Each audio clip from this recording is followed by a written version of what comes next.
Labas, malonų žiūrovai. Pradžiai vadovėlinė situacija.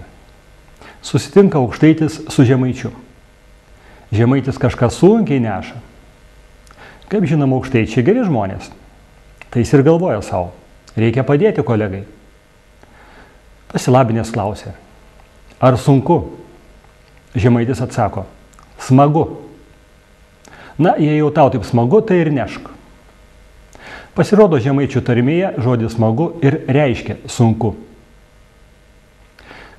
Norit ne vien daryti verslą, bet ir apskritai kažką bendrai veikti, labai svarbu yra susikalbėti. Tai yra suprasti vienas kitą, kalbėti tą pačią kalbą ir tomis pat sąvokomis. Mūsuose dažniausiai yra takoskyra tarp tų, kurie organizuoja verslą ir tų, kurie jame veikia. Na, dažniausiai tai yra samdomi darbuotojai. Netgi ne vien takoskyra, bet ir priešpriešą. Darbdavio akyse dažnas darbuotojas būna veltėdis, laiko stumikas, o darbuotojo erkė, norinti įsiurbti paskutinius syvus. Ne vienas, nei kitas toks požiūris negali būti teisingas. Kaip sakoma liaudyje, taip toli nenuvažiuosi.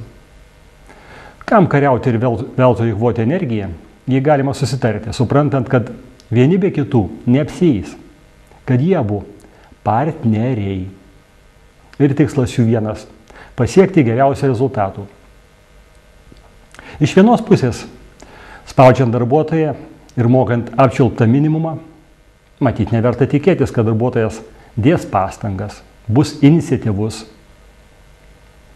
O ir darbuotojas, kuris dažnai mano, kad yra neįvertintas, jam nemoka tiek, kiek jam atrodo, kad reikėtų.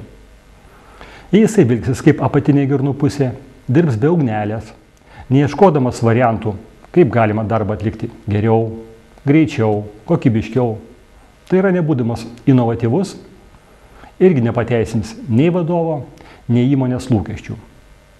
Tokiu būdu įmonė vargu bau, ar išgalės jį skatinti materialiai. Atrodo užburtas ratas.